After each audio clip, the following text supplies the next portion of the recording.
Have you ever wondered whether the most dangerous part of a journey to the moon is not the leaving, but the coming home? Because for Artemis II, that may be the deepest truth of all. Not the launch on a pillar of controlled explosion, not the long arc through cislunar space, not even the passage around the far side of the moon, where Earth disappears from view and the spacecraft moves briefly beyond direct contact. The most dangerous part may come at the very end, when the crew is almost back, when the blue planet fills the windows again, when success seems close enough to touch, and the spacecraft must do the hardest thing in all of deep space flight. It must survive return. As Artemis II flies its historic mission, NASA has already crossed one threshold that had remained closed for more than half a century. The spacecraft launched on the 1st of April 2026, carrying Reed Wiseman, Victor Glover, Christina Koch, and Jeremy Hansen on humanity's first crewed lunar flyby mission since the Apollo era. On April 6, the crew looped around the moon, and during that journey, they surpassed Apollo 13's long-standing record for the farthest distance humans have ever traveled from Earth. NASA's current mission updates place Orion now on its return leg, with splashdown targeted for the 10th of April 2026 off the coast of San Diego. And yet, none of that settles the central question. Because going to the moon is not the same as proving you can bring people safely back from it. That is what Artemis II is really testing.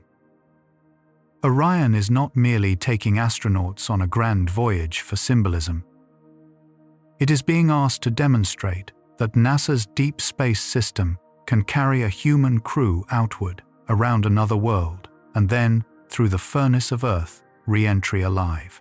That final demonstration matters because Artemis II is the first crewed flight of the Artemis architecture, and the missions that follow depend on it.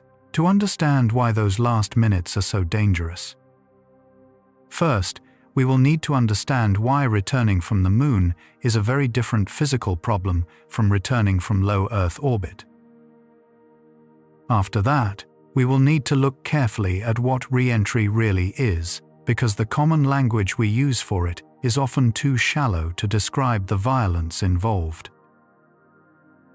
Then we will need to examine the one piece of Orion that matters more than any other in that moment, the heat shield. Next, we will need to confront an uncomfortable fact. Artemis I, the uncrewed test flight, came home with unexpected heat shield damage, and NASA had to determine whether Artemis II could safely fly with astronauts aboard. NASA's investigation concluded that char loss on Artemis I was driven by gas trapped within the avcoat material during skip entry, which led the agency to change the Artemis II return profile rather than replace the already attached shield. And finally, once all of that is in place, we will follow the logic of the 4 most dangerous minutes themselves. The minutes when Orion falls into the atmosphere at lunar return speed, the minutes when the air ahead of it becomes so hot that it ionizes into plasma, the minutes when radio communication is expected to fade and the crew, the spacecraft, and the laws of physics are left alone with one another. That is where this story is going, not toward spectacle for its own sake, but toward understanding. There is something deeply revealing about the structure of this danger. Human beings usually imagine exploration in terms of departure. We think of the countdown, the ignition, the rising tower of fire, the moment the ground lets go. And of course, launch is dangerous. It is a deliberate act of controlled instability. But launch is also full of options. It is full of monitoring, abort logic, redundant systems, and the possibility, at least for part of the ascent, of intervention. Re-entry is different. Re-entry is a narrowing funnel. By the time it begins, most of the mission is already over. Much of the spacecraft that helped you get there has already been thrown away. The service module separates. The great machinery of propulsion is gone. What remains is a small pressure vessel wrapped in thermal protection, descending through an atmosphere at enormous speed, committed now to one path and one outcome. That is why these last minutes have such psychological force. They are not dramatic because they are noisy. In a strange way, they are dramatic because they are silent. Mission control can prepare for them. Engineers can model them. The crew can rehearse procedures for them. But when the plasma sheath thickens around the capsule, there comes a period in which no brilliant speech from Houston can help. No last-second correction from the ground can rescue the vehicle, and no human being outside the spacecraft can do anything except wait. That silence is made more powerful by who is inside. Reed Wiseman commands the mission. Victor Glover serves as pilot. Christina Koch and Jeremy Hansen are mission specialists. Together, they represent experience, discipline, and a widening circle of participation in deep space exploration. Koch will become the first woman to travel to the moon's vicinity. Glover will become the first black astronaut on a lunar mission. Hansen will become the first Canadian to make such a voyage. These are meaningful milestones, but they are not the core of the story. The core is that 4 trained human beings have placed their trust in a machine that must pass through a physical environment no organism was made to endure. At first, it may seem like a story about a mission facing serious risk. One step away from failure.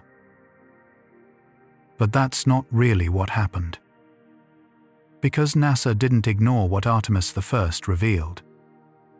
They slowed down. They took the heat shield apart. They studied the material, piece by piece, trying to understand why it behaved the way it did during re-entry. And what emerged from that process wasn't panic, but adjustment. A careful change to the return profile, designed to reduce the very conditions that caused the issue in the first place. So this isn't really a story about a mistake being ignored. It's something more grounded than that. It's what engineering looks like when the answers aren't fully known yet, because that is how exploration really works. Not as a sequence of perfect triumphs. Not as a myth in which courage abolishes risk. Exploration advances by exposing weak assumptions, by forcing theory to meet hardware, by discovering that a system behaved differently in flight than it did in tests, and then by asking whether you understand the discrepancy well enough to fly again. Artemis II lives in that exact tension. It is a mission built on confidence, but not on complacency. There is also a larger reason this moment matters. If Orion returns safely, then the moon changes character again in human history. It stops being only a memory of Apollo and becomes, once more, a destination with a future. Artemis II is not the lunar landing mission. It is something more foundational. It is the proof that the transportation system itself can carry life out into deep space and bring it back. In that sense, these 4 dangerous minutes are not only about one spacecraft. They are about whether a civilization that left the moon behind in the 20th century can learn to begin again in the 21st. So tonight, as we begin this journey, hold on to that image. A capsule returning from beyond the moon. The Earth waiting below. Plasma gathering like white fire around the hull. 4 people inside. A world watching. And then, for a few long minutes, almost nothing that human beings usually rely on, conversation, intervention, correction, reassurance, can cross the gap. There is only design, trajectory, material, heat, motion, and truth. Because before we can understand why those 4 minutes are so dangerous, we have to answer a simpler question first. What is it, exactly, that makes coming home from the moon so much harder than coming home from anywhere close to Earth? Before we can understand those 4 dangerous minutes, we have to correct a very natural intuition. Most people assume that the hardest part of a mission to the moon must be the act of leaving Earth. And that assumption is understandable. Launch is violent, launch is loud, launch is visibly unstable. A rocket rises on a column of fire while carrying hundreds of tons of propellant, and every second seems to dare gravity to take it back. But physics is often unkind to first impressions. Because for a spacecraft like Orion, the truly unforgiving problem is not simply escaping Earth. It is returning to Earth with all the energy that escape required still written into its motion. Visual: Saturn V archive dissolves into SLS launch footage. If you want to climb out of a gravitational well, you need energy. Rockets provide that energy by throwing mass backward at enormous speed, and the vehicle responds by accelerating forward. Step by step, stage by stage, burn by burn, the spacecraft rises, leans over, and begins to trade raw thrust for trajectory. Artemis II, launched on the 1st of April 2026 aboard NASA's Space Launch System, then departed Earth orbit for a lunar flyby trajectory, becoming the first crewed mission beyond Earth orbit since Apollo 17. But notice what that means. The energy used to leave Earth is not gone. It has been stored in the spacecraft's motion and in its new position within the Earth-Moon system. A mission to the moon is, in one sense, a negotiation with gravity. You spend energy to climb away from Earth. Then, you fall through a changing gravitational landscape, guided by trajectory rather than continuous propulsion. And if you intend to come home, all of that motion has to be dealt with somehow. The spacecraft does not simply arrive back at Earth in a gentle, forgiving mood. It comes back fast, very fast. And that is where the real trouble begins. Now compare 2 different journeys home. One spacecraft returns from the International Space Station. The other returns from the moon. At first glance, both are coming back to Earth. But physically, they are not the same event at all. A vehicle returning from low Earth orbit is already deeply embedded in Earth's gravitational environment. It is moving quickly, yes, but it has not gone far, and the amount of energy that must be removed during descent is much smaller. A vehicle returning from lunar distance is coming back from deep space with far more speed relative to Earth. NASA's Artemis II materials and press resources consistently describe lunar return re-entry as a much harsher environment than return from low Earth orbit, and Orion's heat shield is specifically designed for those lunar return conditions. Re-entry is not mainly a problem of falling. It is a problem of shedding energy. That is the phrase to hold on to: shedding energy. If a spacecraft is still carrying enormous speed when it reaches the upper atmosphere, that speed must be reduced. But the universe does not offer discounts. The energy must go somewhere. It cannot simply vanish because a crew is tired and home is near. It has to be transformed. And during re-entry, that transformation happens through the atmosphere itself. In everyday life, we are used to gentle forms of slowing down. A bicycle stops because of brakes and rolling resistance. A car slows because its tires grip the road and its brakes turn motion into heat. A falling leaf drifts because the air continuously steals its motion away in tiny, manageable amounts. But a lunar return capsule is not asking the atmosphere for a gentle favor. It is asking the atmosphere to absorb a staggering amount of kinetic energy in a matter of minutes. That is why coming home is such a deceptive phrase. It sounds warm, it sounds passive, it sounds like rest. In orbital mechanics, coming home can mean striking the atmosphere at such speed that the air itself becomes part of the threat. This is why the spacecraft does not need only guidance, navigation, computers, parachutes, and recovery ships. It needs a sacrificial skin. It needs a heat shield. Because the atmosphere is being asked to do two things at once. First, it must slow the capsule down.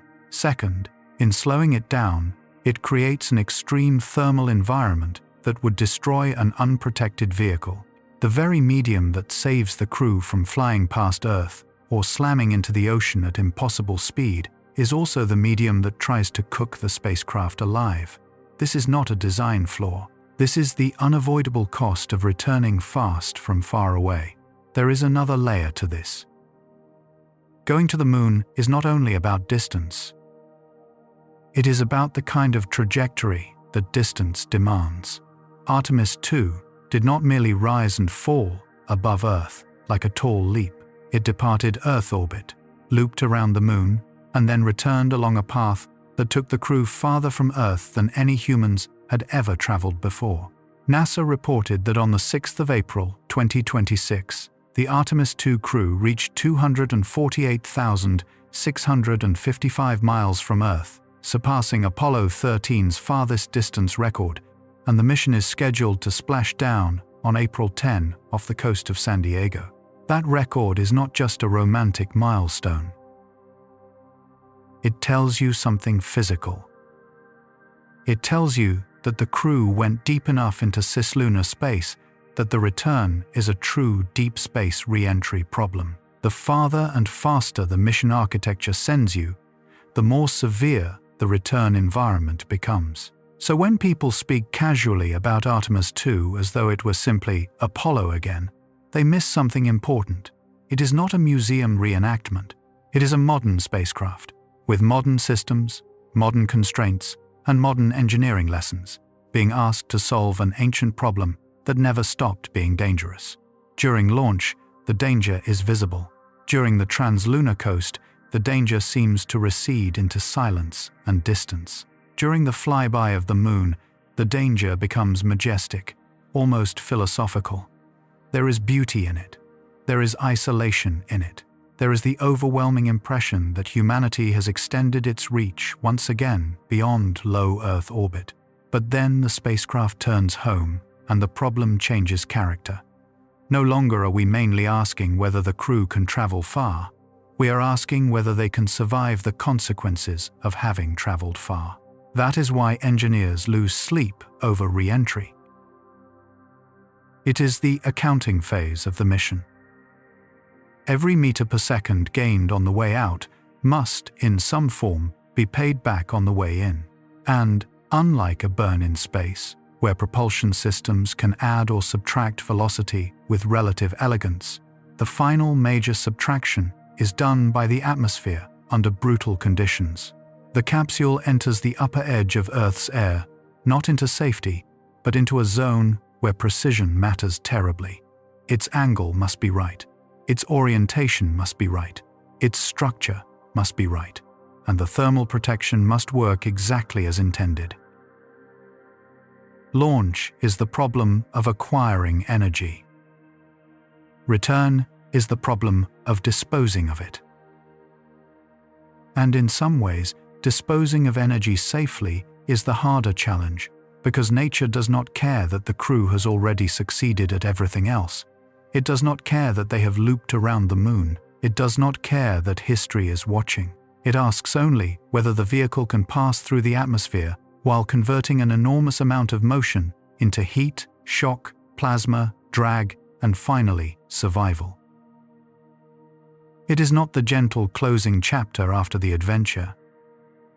It is the last and most unforgiving exam. Artemis II's return profile, parachute sequence, and recovery architecture all exist because Orion must emerge from re-entry stable enough to continue through drogue deployment, main chute deployment, and Pacific splashdown. NASA's current mission materials describe that recovery sequence in detail, underscoring that the mission is not complete until Orion survives re-entry and descent all the way to the ocean.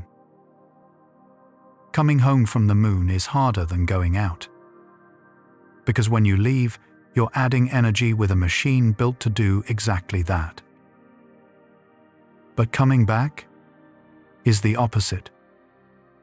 You have to give that energy back.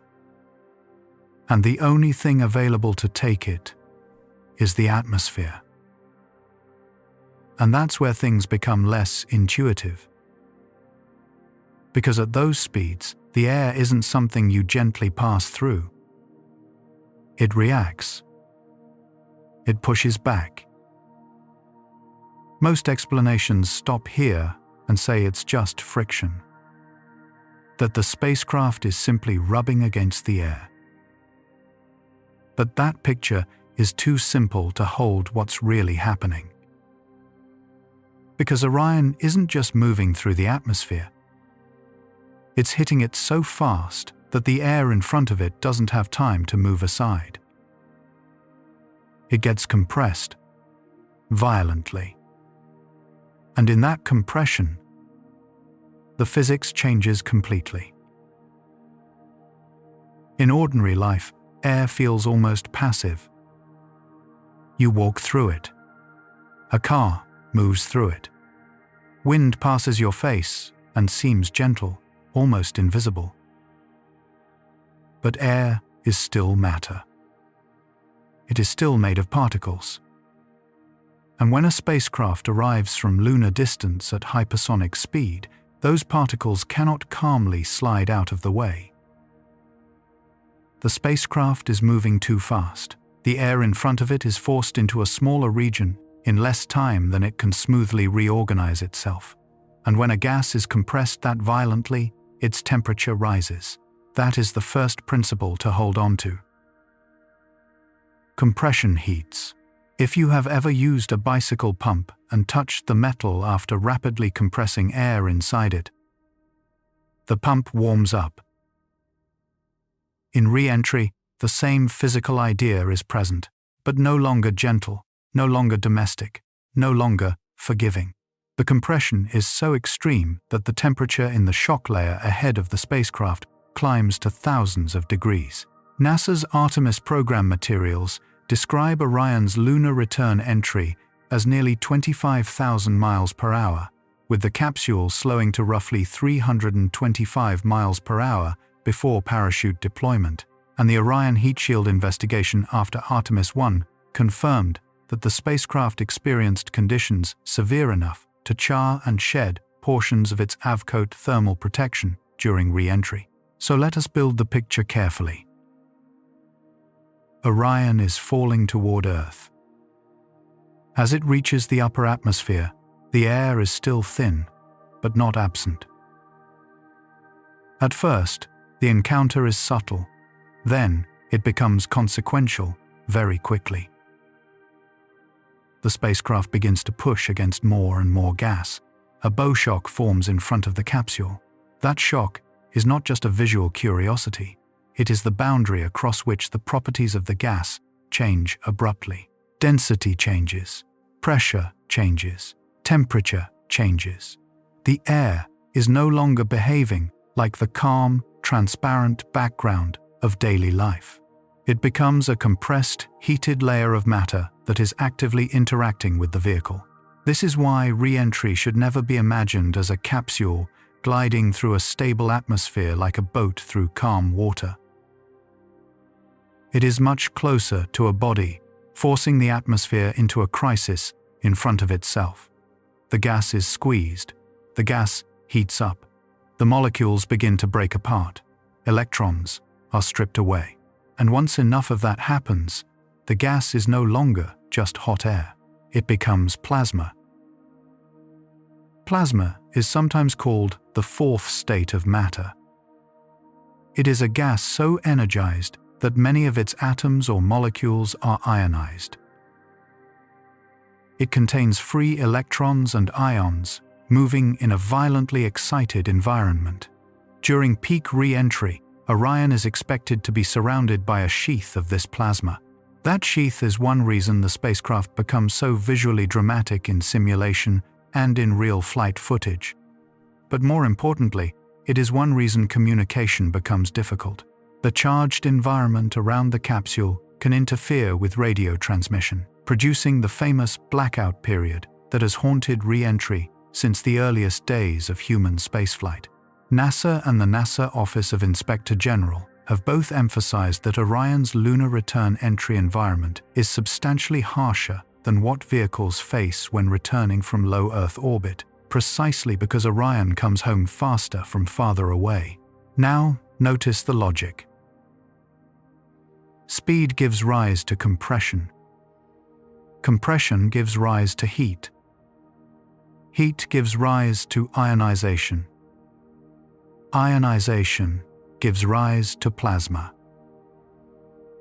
And plasma changes not just the temperature around the vehicle, but the electromagnetic environment as well.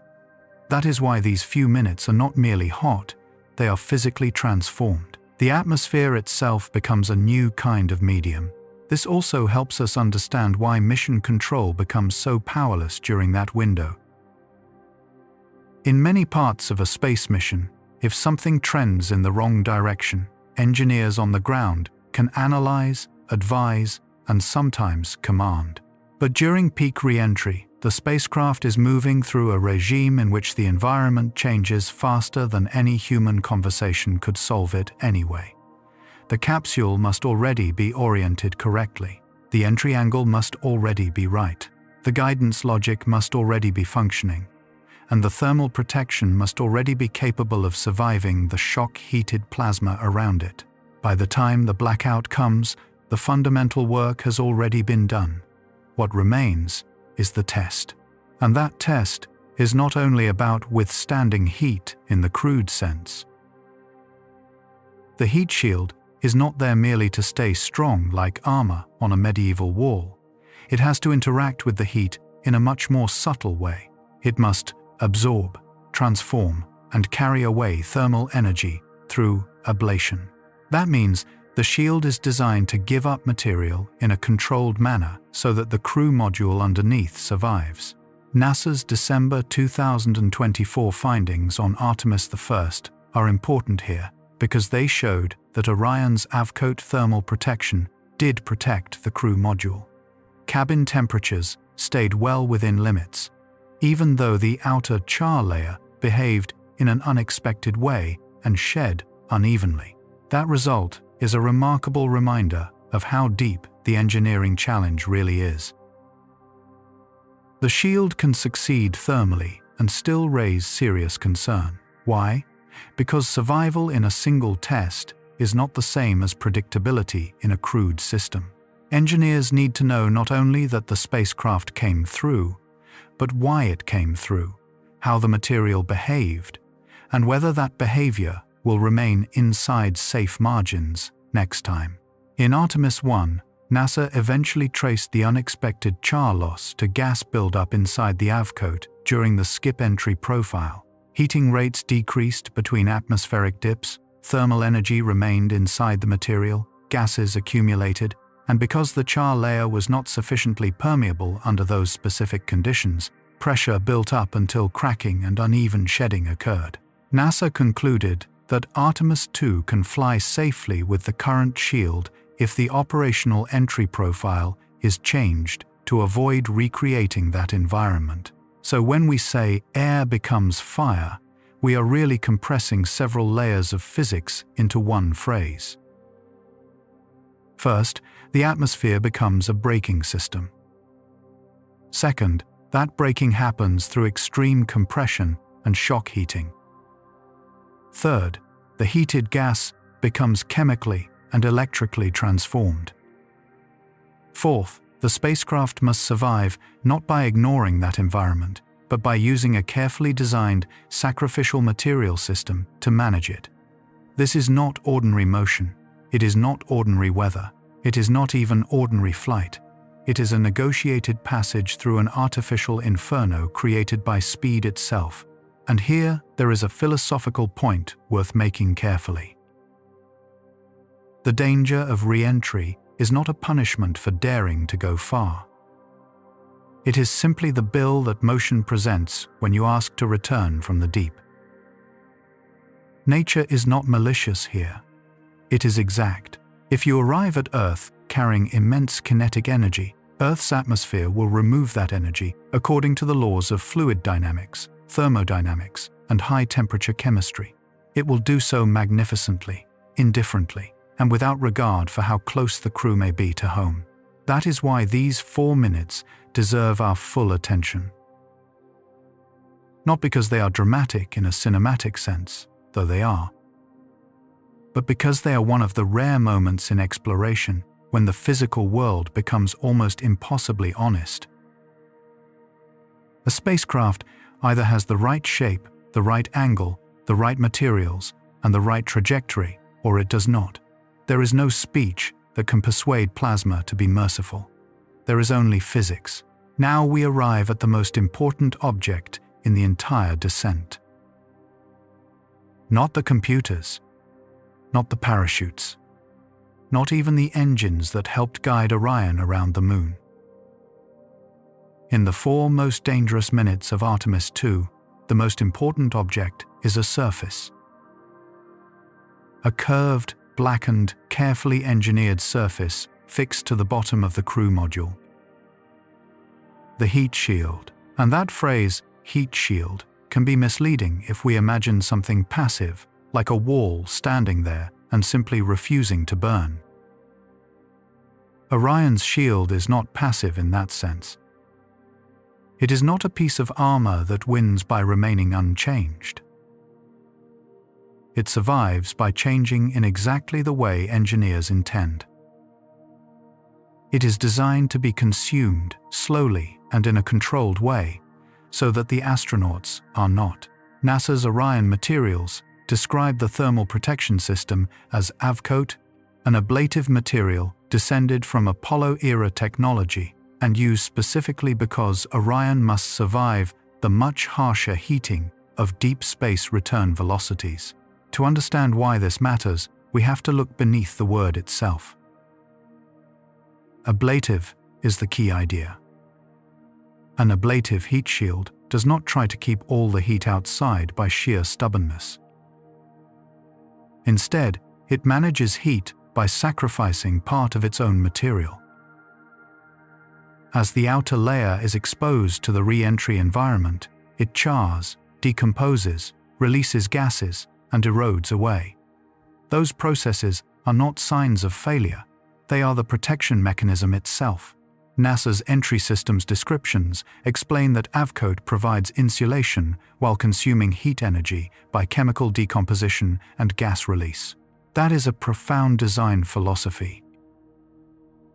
The shield does not resist the furnace by pretending the furnace is not there. It accepts the furnace. It enters into a transaction with it. Energy is absorbed. Material breaks down. Hot gases are produced. Char forms. Surface layers recede. And by spending itself in this measured way, the shield prevents the underlying structure from reaching catastrophic temperatures.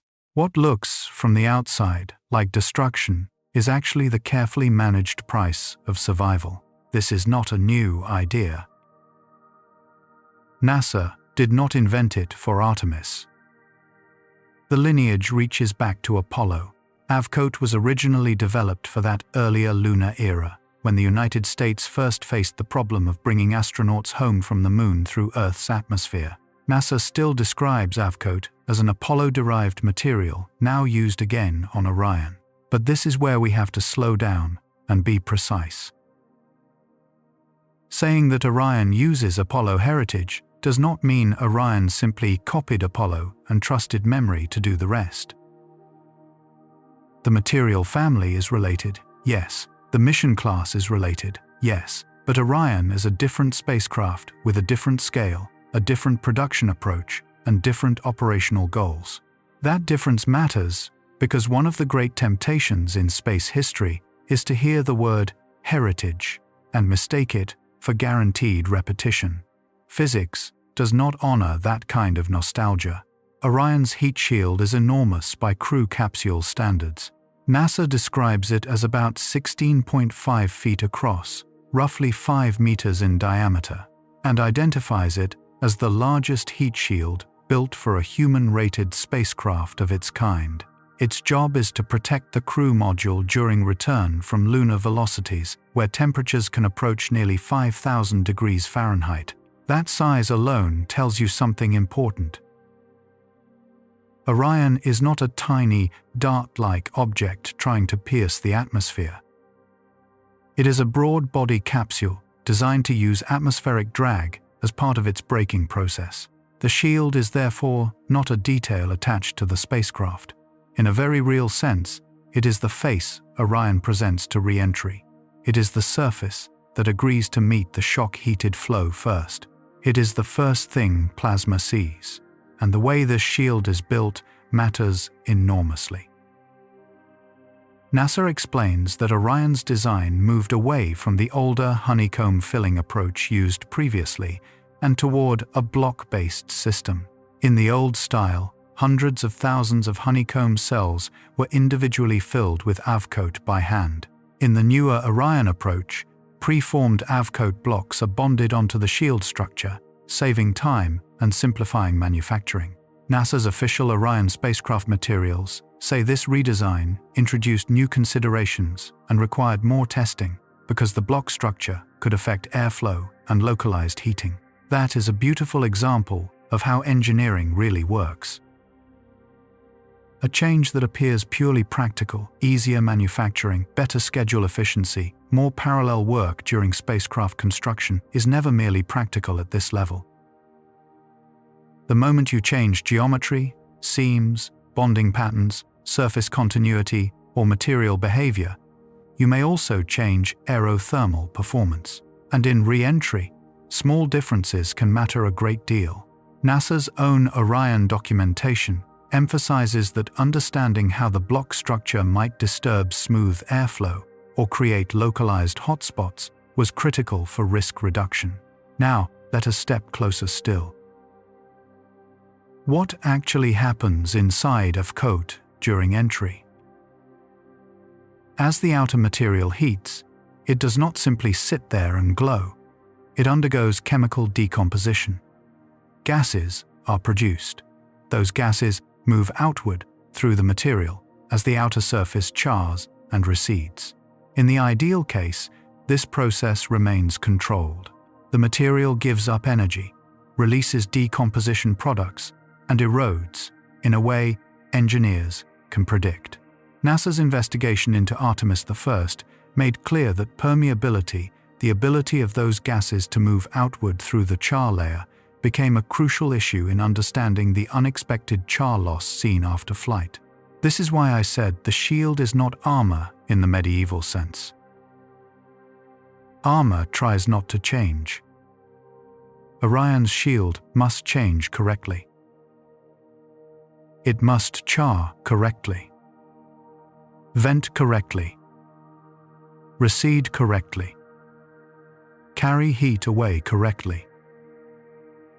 The success condition is not that it comes home looking untouched. The success condition is that it spends itself in the right pattern and leaves enough margin beneath it for the crew module to survive. And beneath that ablative system is the structure it is protecting. The shield is bonded to the crew module and ultimately guards the pressure, vessel, systems, and human beings inside. NASA notes that once testing is complete, the heat shield is bolted to the crew module, and inspection of the avcoat block bonding has been a major manufacturing and quality assurance activity for Artemis vehicles. So the shield performs several jobs at once. It shapes the flow. It absorbs and redirects thermal energy. It protects the structure. It protects cabin conditions. And, in a subtler way, it protects confidence itself, because every later Artemis mission depends on whether Orion can prove that this system is trustworthy with people inside. Artemis II is not only a voyage, it is the crude validation of the transportation architecture that later missions, including lunar landing attempts, rely on. There is something almost philosophical in that. The most advanced, deep space vehicle NASA has built in generations depends, in its most desperate minutes, on a principle that is strangely humble. Survival comes not from perfection in the sense of untouched purity, but from controlled sacrifice. The shield protects by giving itself up in measured layers. That is the bargain written into its chemistry. But that bargain is only comforting if the material behaves the way the models say it will. And that is exactly where Artemis I changed the story. Because Orion did come home, the crew cabin would have remained protected. But when engineers inspected the shield afterward, they found that part of the outer char layer had not receded in the clean, predictable way they expected. NASA ultimately traced that to gas accumulation and reduced permeability during skip entry, producing cracking and uneven shedding.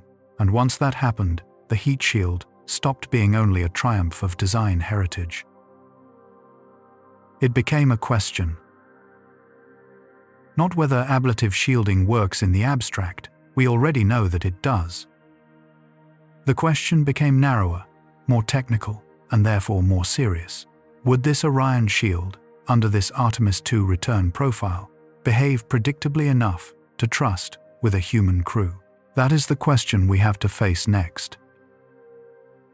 Because if the shield is the only thing standing between humanity and plasma, then we must now ask what Artemis I taught NASA the hard way about how that shield actually behaves in flight.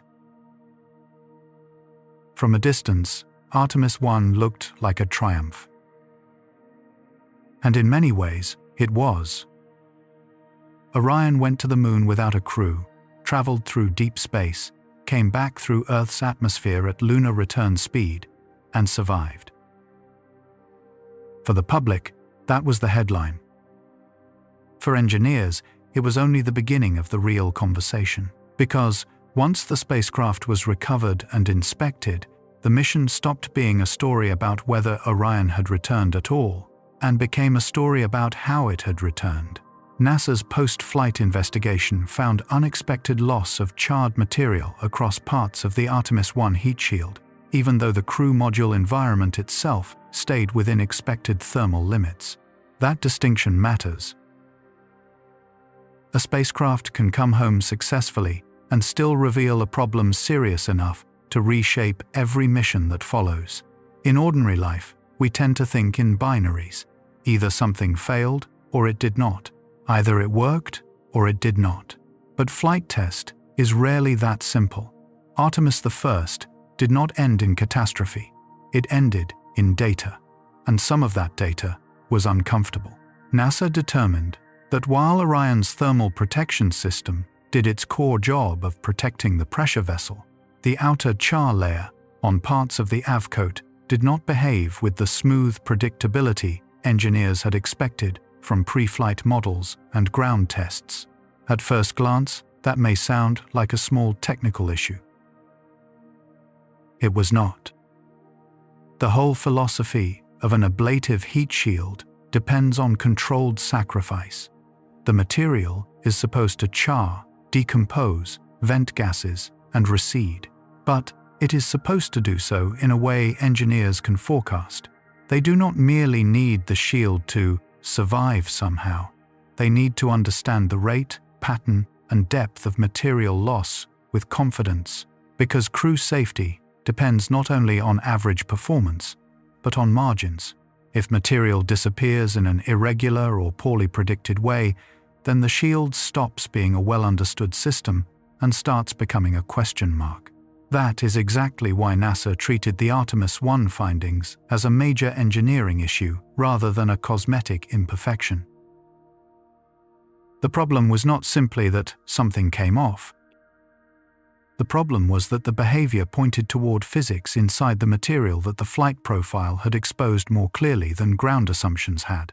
NASA's December 2024 findings explained that during Artemis I's skip entry trajectory, gases generated inside the avcoat could become trapped because the char layer's permeability was lower than needed under those specific conditions. Thermal energy remained inside the material between the two major atmospheric heating phases.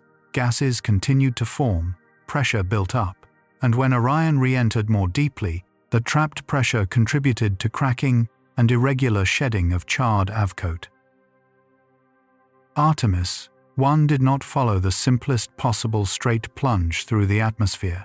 It used a skip-entry technique, a profile in which Orion first dipped into the atmosphere, shed some speed, then climbed back toward thinner air before descending again. NASA has long described skip entry as a way to help manage downrange distance and landing precision for Orion-class returns from deep space. But the same profile also created the thermal sequence that exposed this weakness in the shield's material behavior. The problem, then, was not that avcoat does not work. It was that avcoat, in Orion's specific block-based configuration and under Artemis I's skip-entry heating history, encountered a combination of retained internal heat, gas production, and insufficient venting that led to off-nominal char loss. NASA did not say that.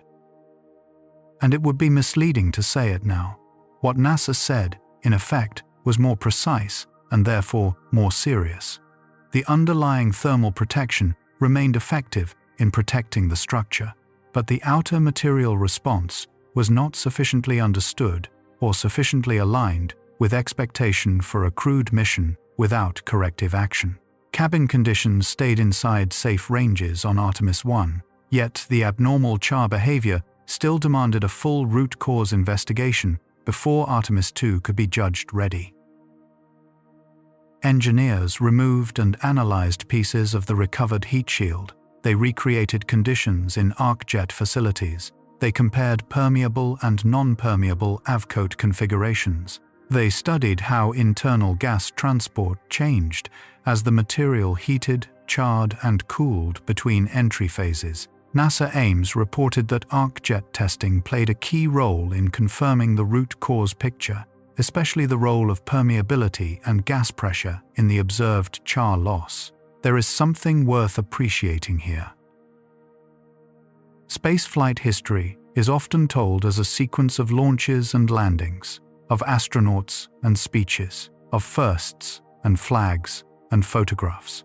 But the real progress of a program often happens in rooms full of damaged hardware, patient analysis, and people willing to say that their earlier confidence was incomplete. Artemis I taught NASA the hard way that successful flight does not erase a discrepancy, it magnifies it. Because once a spacecraft has actually flown through the environment, the flight data outranks the elegant assumptions that came before. And that is why Artemis I became a hinge in the story of Artemis II. Once the investigation began, NASA had to answer a brutally practical question. If the shield behaved this way on Artemis I, what should be done for the first crewed mission? The most obvious answer, from the outside, might have been replace the shield entirely, start over. But engineering decisions are rarely made from instinct alone. NASA ultimately chose a different path. In December 2024, the agency said Artemis II would continue to prepare for flight with its existing heat shield already attached, while the entry profile would be modified to avoid recreating the skip-entry environment that produced the trapped gas problem. NASA also stated that later missions would incorporate manufacturing and design improvements informed by the findings. That decision tells you how confident NASA became in the root cause analysis. Not confident that the Artemis I behavior had been imaginary. Not confident that the problem was trivial. Confident that they now understood it well enough to change the conditions that created it. This is an important distinction. NASA did not simply say, "It flew once, so it will be fine." NASA said, in effect, "We understand why the material responded that way, and by changing the return profile, we can keep Artemis II away from that same corner of the problem." That is a much more disciplined kind of confidence. And now, in April 2026, this is no longer just a design debate from conference rooms and review boards. Artemis II is already on its way home. NASA's current mission updates say the crew completed the lunar flyby, exceeded Apollo 13's farthest distance record, and is targeting splashdown off the coast of San Diego at approximately 8:07 p.m. EDT on Friday, April 10. In other words, the question raised by Artemis I is no longer theoretical. It is about to meet reality again, this time with 4 astronauts aboard. That is what Artemis I taught NASA the hard way. Not that deep space return is impossible. Not that Orion is fundamentally broken. But that a shield can succeed in the broad sense and still fail to satisfy the deeper standard that human spaceflight requires, which is predictability under the exact conditions that matter most. Artemis I forced NASA to learn, in public and in detail, that survival is not the same as understanding. And for a crewed program, understanding is non-negotiable. If Artemis I revealed behavior in the heat shield that engineers did not fully expect, why not replace it entirely for Artemis II? Why not remove the risk at its source? Because on the surface, that seems like the safest path. Start over, build a new shield, eliminate the uncertainty. But engineering decisions at this level are never that simple. And to understand NASA's choice, we have to move carefully through 3 layers of reasoning.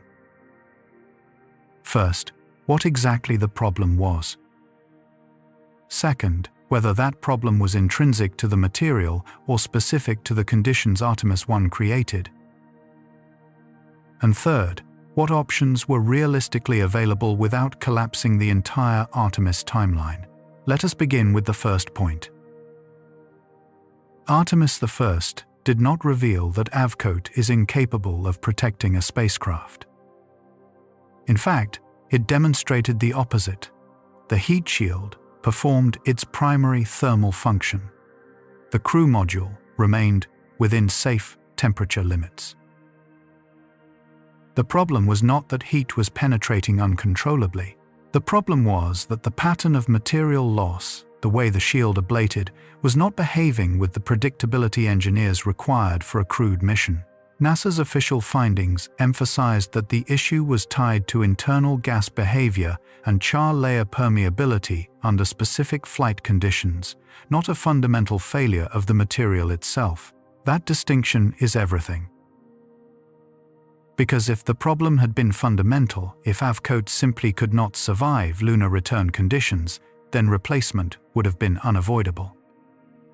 But if the problem was conditional, tied to a particular sequence of heating, cooling, and reheating, then the solution might not require rebuilding the shield at all. It might require changing the environment the shield experiences. And this brings us to the second layer. Artemis I used a skip entry profile. Orion dipped into the atmosphere, climbed back out briefly, then re-entered again. That sequence created a very specific thermal history inside the Avcoat. The outer layers cooled and became less permeable. Meanwhile, deeper layers remained hot enough to continue generating gases. Those gases could not escape efficiently. Pressure built up, and when heating resumed, the material responded in an irregular way. So the key insight NASA reached was this. The problem was not just the material. The problem was the combination of material and trajectory. Change the trajectory, and you change the physics, the material experiences.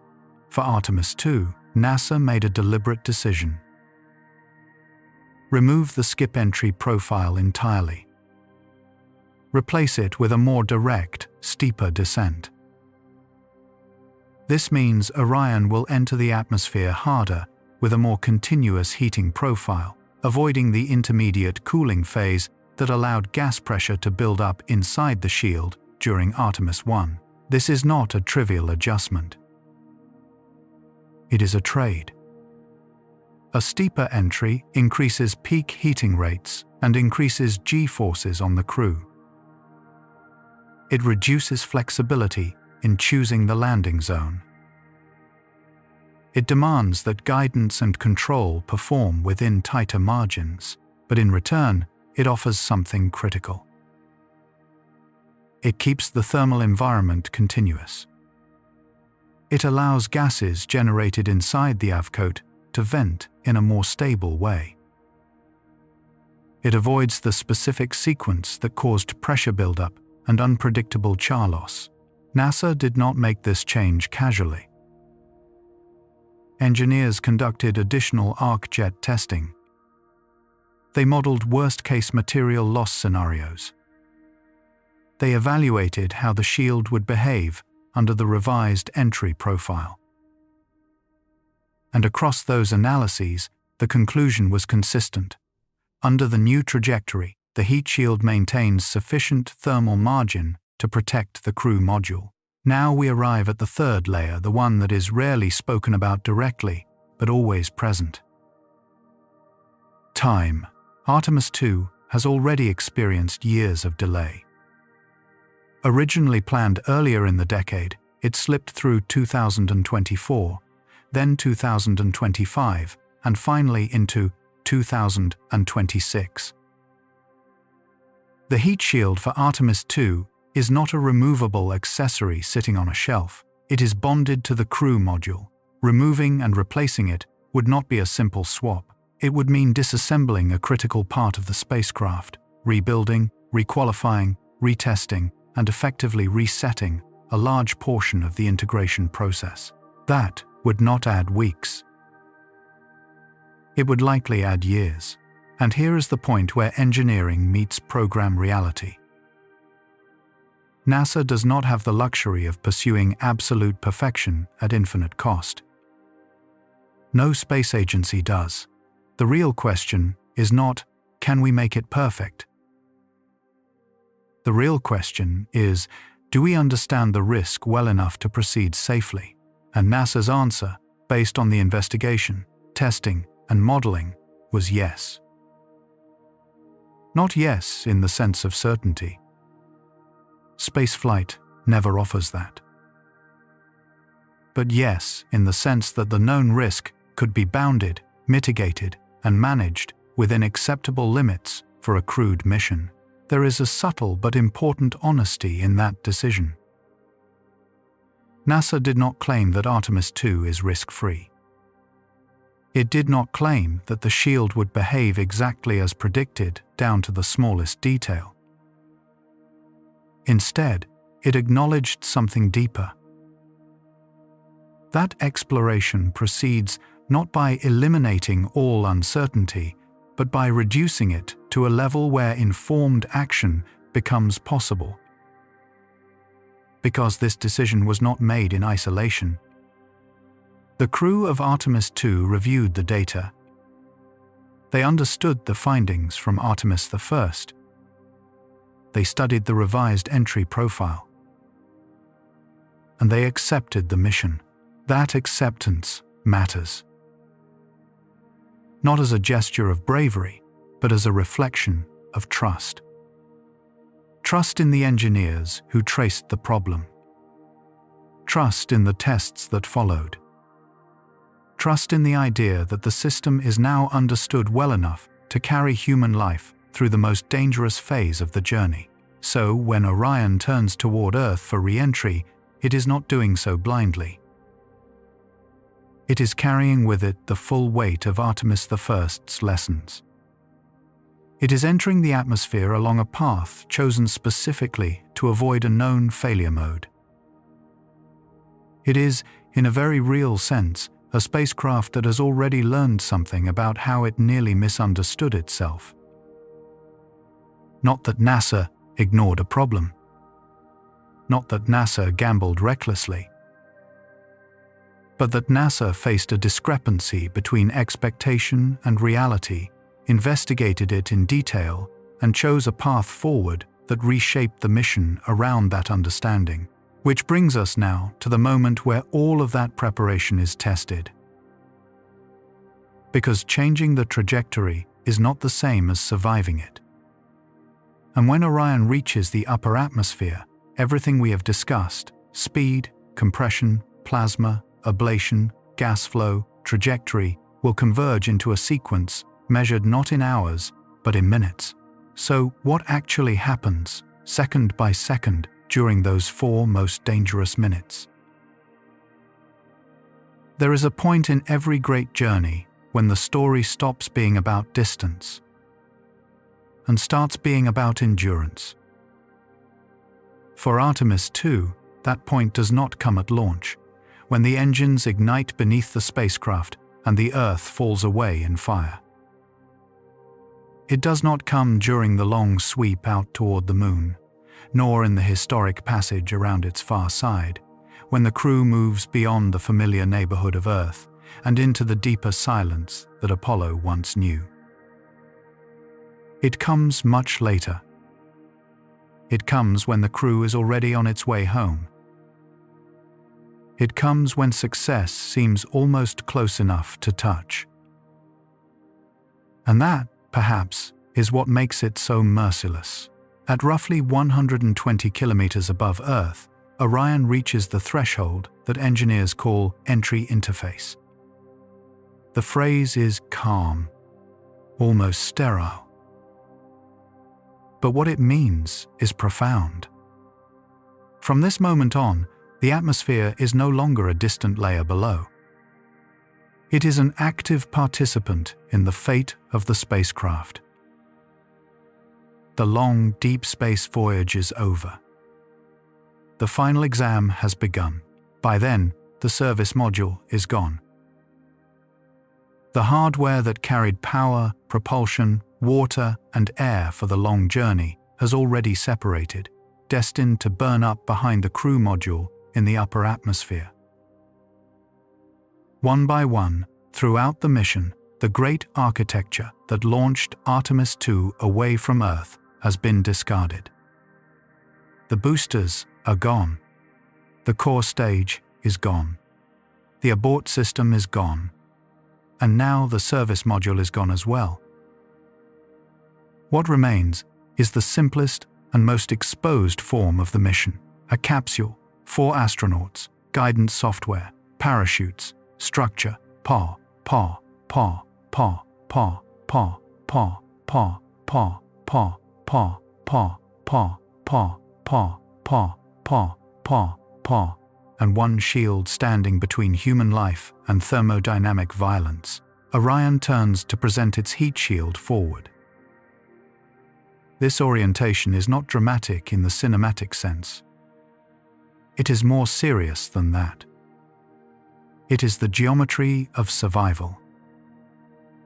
The spacecraft must meet the atmosphere in exactly the right posture, at exactly the right angle, because from here on, flight is no longer a matter of ordinary control. It is a negotiation with air at hypersonic speed. The guidance system makes tiny corrections. Thrusters fire in brief, disciplined bursts. The capsule's attitude is trimmed and held. Too shallow, and Orion could skip away from Earth like a stone striking water too gently. Too steep, and the heating and deceleration could rise beyond what the vehicle and its crew can bear. At this stage, precision is not refinement. It is mercy. At first, the atmosphere barely seems to matter. The air is thin.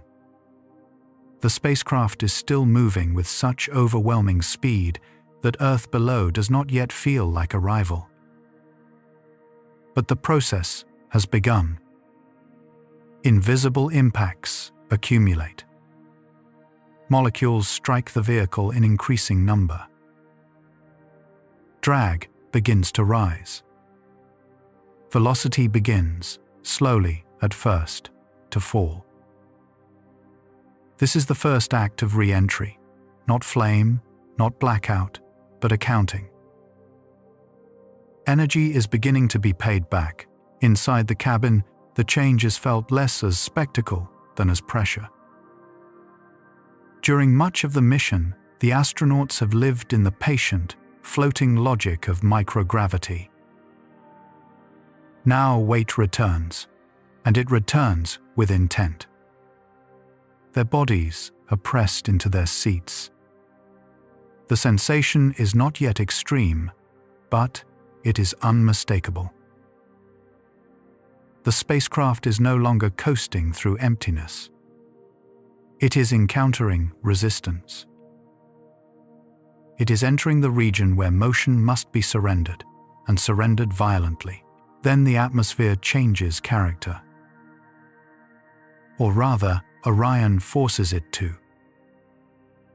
The air in front of the capsule can no longer move aside gently or reorganize itself fast enough. It compresses. Pressure rises. Temperature climbs. A shock layer forms ahead of the vehicle, and now the re-entry physics we described earlier takes over with full authority. This is no longer the soft, transparent air of ordinary life. It is a compressed fluid undergoing extreme transformation because a spacecraft is demanding that it absorb an enormous amount of energy in almost no time at all. The temperature in that shocked gas rises into the thousands of degrees. Molecules break apart. Electrons are stripped away. The air becomes plasma. This is the moment in which language like "the spacecraft gets hot" begins to sound pitifully small compared with the reality. Orion is now wrapped in a self-generated envelope of shock-heated, ionized matter. The capsule does not merely pass through fire. In a sense, its speed creates the fire around it. From outside, the spacecraft would appear engulfed in brightness. Light blooms around the hull. The thermal environment reaches toward its most severe values. The heat shield begins doing exactly what it was built to do: char, decompose, vent gases, erode in a controlled way, and carry energy away from the structure beneath. This is the strange dignity of ablative protection. It saves the crew not by remaining untouched, but by sacrificing itself correctly. Inside Orion, the experience is more intimate and more constrained. The astronauts are not seeing the full geometry of plasma wrapped around the capsule. They are living the human version of it. The G-forces build. Their bodies feel heavier by the second. Movements that would be trivial on Earth become more deliberate. The cabin carries vibration through the seats and structure. Nothing about it is theatrical. It is mechanical, bodily, immediate. The crew knows that the worst of re-entry is not something they are supposed to actively solve in real time. It is something they must endure while trusting that the design, the testing, the analysis, and the trajectory are all telling the truth. And then the most psychologically severe phase begins. Communication starts to fade. At first, it may be subtle. Signal quality degrades. Data becomes less certain. And then the plasma sheath thickens enough that the link to the ground is effectively cut. This is the famous blackout, but calling it famous almost trivializes it. It is one of the loneliest conditions in all of human spaceflight. In Houston, the screens that only moments ago were alive with telemetry and voice can go blank. No new instructions can meaningfully help. No reassuring conversation can change the aerodynamic or thermal state of the vehicle. Mission control, for all its intelligence and preparation, is reduced to waiting. Not because the people there are unimportant, but because this phase belongs to physics. And that is the cruel simplicity at the center of these minutes. By the time blackout arrives, almost everything that could have been decided has already been decided. The entry angle is what it is. The shield is what it is. The trajectory is what it is. The material response is unfolding whether anyone is watching or not. The transcript you shared captured this with unusual clarity. In the blackout, there is no real backup plan, no meaningful abort, no second attempt. The shield holds, or it does not. This is why those minutes feel longer than they are. Measured by a clock, they are brief. Measured by uncertainty, they expand. For the crew, each second is inhabited physically. For mission control, each second is inhabited emotionally. And for the spacecraft itself, each second is inhabited materially. As the shield continues to char, gas continues to vent, structure continues to endure, load, and plasma continues to do what plasma does without apology. If everything is working, the capsule remains thermally protected even while the outer shield consumes itself. Cabin conditions stay within tolerance. Systems continue operating. The astronauts ride the deceleration and wait for the atmosphere, slowly, to become less hostile. There is no triumph in this phase, not yet. Only persistence. Then, gradually, the violence begins to recede. Orion slows enough that compression weakens.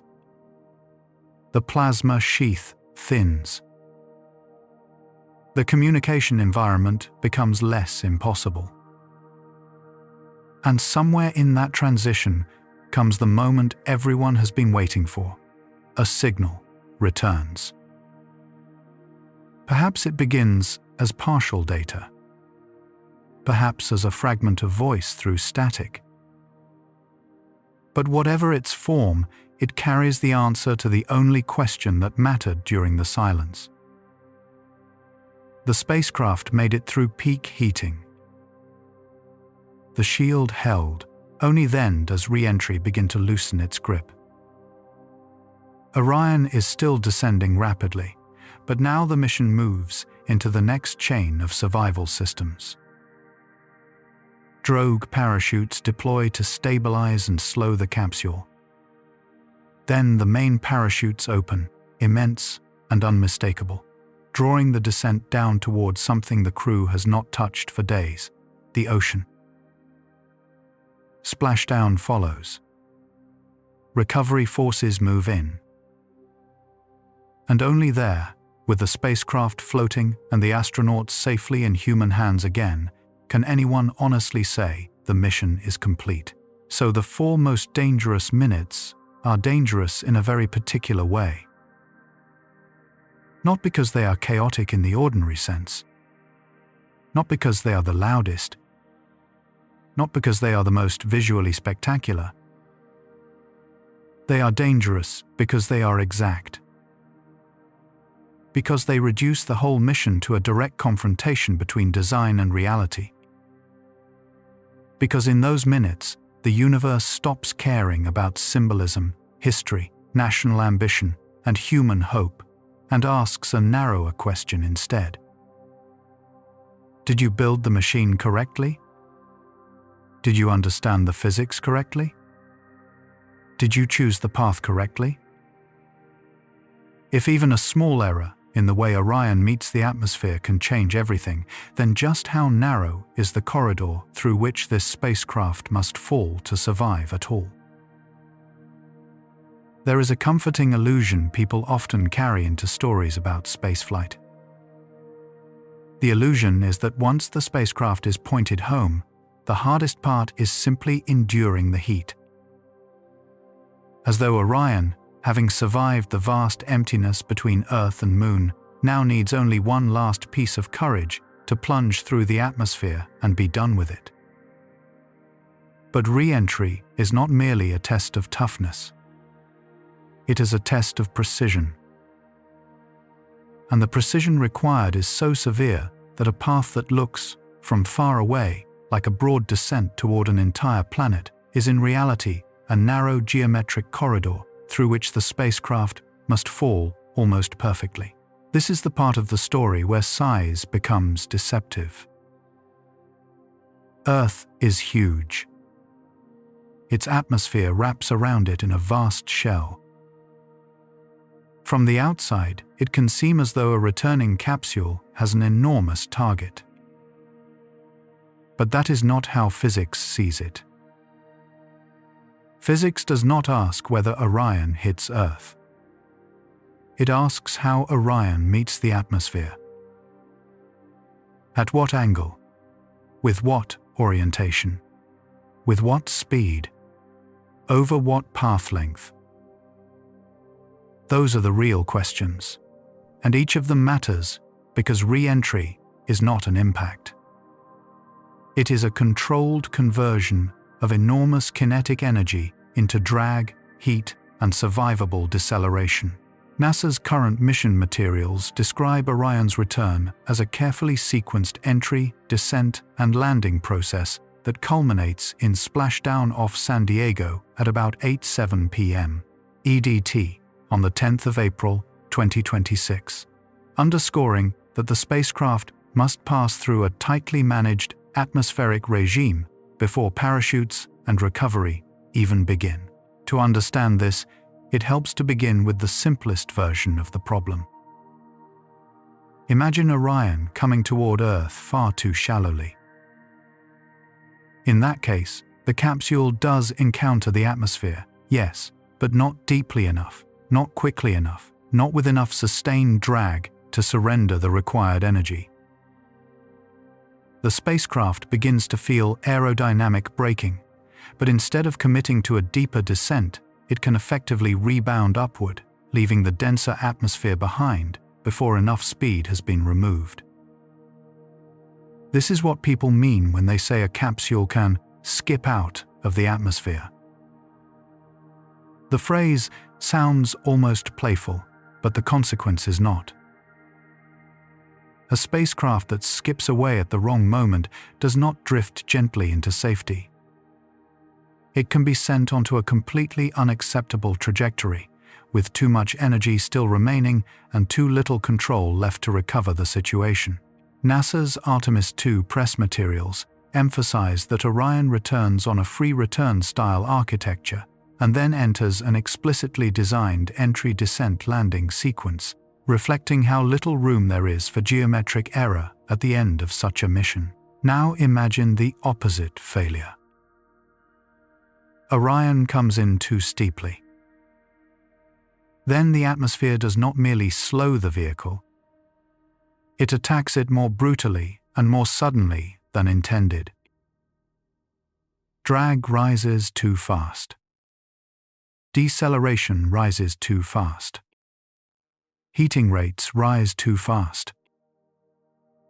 The heat shield must absorb a more intense thermal load over a shorter path, while the astronauts are pressed by larger G-forces into their seats. The spacecraft is no longer negotiating with the atmosphere. It is being punished by it. NASA's public descriptions of Orion's return repeatedly frame re-entry as the mission's most dangerous phase, because the capsule will hit the atmosphere at nearly 25,000 miles per hour and must survive. Extreme heating before slowing enough for parachute deployment. So already the corridor begins to reveal itself. Too shallow, and the spacecraft does not give enough of itself to the atmosphere. Too steep, and it gives too much, too quickly. Survival lies between those extremes. And that is why re-entry geometry is often described as knife edge. Not because the angle is literally infinitesimal, but because it separates two different kinds of failure with very little patience for error. A ball thrown a little higher or lower still lands somewhere nearby. A car turned a little too early can be corrected. But Orion is not moving through a street or an open field. It is entering a compressible fluid at hypersonic speed, carrying deep space return energy, while relying on a shape specifically chosen to generate both drag and a small but crucial amount of aerodynamic lift. NASA's Orion entry, descent, and landing overview explains that the capsule's shape and attitude let it manage the return through the atmosphere before the parachute sequence begins. That small amount of lift matters more than the word small suggests. Orion is not an airplane. It does not have wings. But by flying at a particular angle of attack, the capsule can produce enough asymmetry in the flow around it to generate a modest lifting effect. That lift is not there to make re-entry graceful. It is there to make re-entry controllable. It allows the spacecraft to shape its path through the atmosphere, lengthening or shortening that path slightly, managing where and how fast energy is bled away, and steering toward the intended recovery region. NASA's Artemis II press kit and recovery descriptions show Orion descending through a controlled sequence that includes atmospheric guidance, drogue parachutes, and 3 main parachutes before splashdown near the US Navy recovery forces. The entry angle determines how deeply Orion penetrates the atmosphere before drag and lift reshape the trajectory. That penetration depth influences the density of the air the capsule experiences. Air density influences both heating and deceleration. Heating and deceleration determine whether the structure, the thermal protection, and the crew stay within survivable limits. So when engineers obsess over entry geometry, they are not fussing over a detail. They are specifying the entire character of the return, and this is exactly why the change from Artemis I to Artemis II matters so much. NASA's 2024 heat shield findings concluded that Artemis I's skip entry profile contributed to the unexpected char loss behavior by creating a sequence in which internal gases in the avcoat could become trapped as the char layer's permeability changed. For Artemis II, NASA chose a revised return profile that avoids recreating that same environment with the already attached heat shield. The geometry, in other words, is not just about where Orion lands. It is about what thermal history the shield experiences on the way down. A trajectory is not merely a line through space. It is a script for how matter behaves. This is a beautiful and severe truth of flight at the edge of the possible. A spacecraft does not meet the atmosphere only at a place. It meets it in a sequence. First the upper edge, then growing drag, then stronger compression, then peak heating, then blackout, then emergence. Change the geometry even modestly, and you change the timing and severity of each step.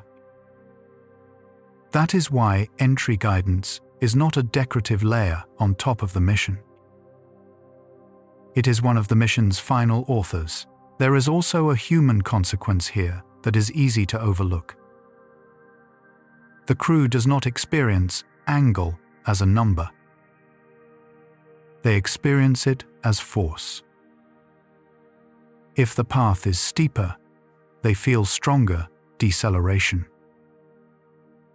If the heating profile is harsher, they trust the shield through a more punishing thermal environment.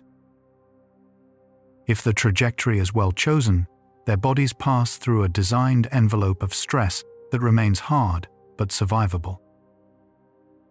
Re-entry geometry, then, is not only a problem in mechanics. It is also the hidden architecture of what the astronauts endure. Launch can be imagined as a contest against gravity. But re-entry is something more subtle and, in a sense, more humiliating. It is an admission that you cannot simply fall back to Earth any way you like. You must ask the atmosphere for help, and the atmosphere will help you only on its terms. Meet it wrongly, and it becomes too weak to save you, or too violent to spare you. Meet it correctly, and the same air that could destroy the vehicle becomes the only medium that can bring it safely home. That is the narrowness of the corridor. Not a narrowness of destination, but a narrowness of acceptable truth. Orion must arrive at Earth with the right speed, the right attitude, the right heating profile, and the right entry geometry. Because everything after that, blackout, parachutes, splashdown, recovery depends on surviving the first encounter properly. NASA's current Artemis II updates place recovery forces and the USS John P. Murtha in position for that sequence after the planned April 10 splashdown. But all of those plans matter only if the entry corridor is flown successfully first. The spacecraft must not only endure fire, it must fall through a precise mathematical compromise between too much and too little atmosphere, too much and too little deceleration, too much and too little heat. Re-entry is not a dive. It is a balance. When we speak about Artemis II returning from the Moon, it is tempting to describe the danger as though it belongs only to the present. As though these 4 minutes are dangerous because Orion is new, because NASA is trying again after a long absence, because modern programs carry modern uncertainty. But the truth is older than Artemis, older even than Orion. The danger of re-entry was written into human spaceflight from the beginning, because the moment we learned how to leave Earth at extraordinary speed, we also created the problem of how to come back without being destroyed by the very atmosphere that makes life here possible. That is why the history of thermal protection is not a side note in the story of exploration. It is one of its central chapters. Again and again, the question has returned in different forms, under different spacecraft, with different materials and different missions, but always with the same underlying seriousness. Can human beings trust a machine to pass through fire on the way home? Artemis II inherits that question. Apollo was the first great answer. In the late 1960s and early 1970s, NASA proved that crews could return from the Moon through Earth's atmosphere at lunar return speeds, and that proof was not theoretical. It was earned through actual missions, actual entries, actual heat shields, and actual blackouts. Apollo established something foundational. Deep space return was survivable if the geometry, the material, and the operations were all understood well enough. NASA's Apollo program records describe those missions as the first crewed returns from the Moon at re-entry speeds near 25,000 miles per hour, which made thermal protection not just important, but existential. That matters for Artemis II because Orion is not simply trying to go around the Moon. It is trying to re-establish, in modern form, one of the hardest capabilities Apollo ever demonstrated, bringing people home alive from beyond low Earth orbit. NASA's current Artemis II mission overview makes that role explicit. Orion is designed to carry astronauts to the Moon's vicinity and return them safely to Earth, and Artemis II is the first crewed test of that architecture. But Apollo did not merely prove success. It also taught a psychological lesson that still echoes through every re-entry room. Apollo 13 is the clearest example. By the time that mission came home in April 1970, the spacecraft had already survived a catastrophe that should have ended it. The oxygen tank explosion had crippled the service module, forced the crew into the lunar module as a lifeboat, and turned the mission into a desperate act of navigation, power conservation, and discipline. When the crew finally approached Earth, there was one more uncertainty no one could fully remove. Had anything in the thermal protection system been compromised during the accident? NASA's historical account of the return notes that as Apollo 13 hit the upper atmosphere at about 24,689 miles per hour, ionized air cut off communications during blackout for several minutes before voice contact finally returned. The details matter less here than the atmosphere of that moment. Mission Control had done all it could do. The crew had done all it could do. The spacecraft entered the atmosphere, and then the screens went silent. The blackout lasted long enough to stretch nerves to their limit. And when communication came back, the relief was not merely operational, it was human. Apollo 13 taught spaceflight culture, something that Artemis II will ask it to feel again. During re-entry, there comes a point when waiting is not a lack of action, but the final form of action, available to everyone outside the capsule. So, Apollo gives us one kind of inheritance. It tells us that the problem can be solved. It tells us that blackouts can end with voices. It tells us that a crew can return from lunar distance and survive the furnace. But that is only one side of the history.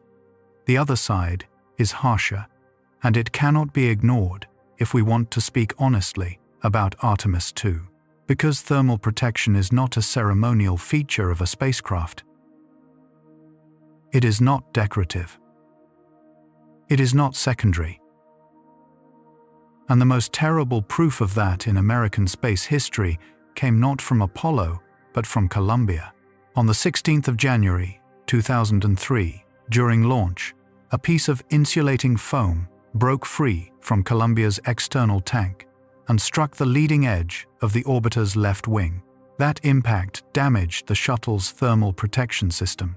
During re-entry on the 1st of February 2003, superheated air penetrated through the breach, progressively destroyed internal wing structure, and ultimately led to the loss of the vehicle and all 7 crew members. NASA's Columbia Accident Investigation material states this directly and without ambiguity. Columbia was not lost because re-entry is mysteriously cursed.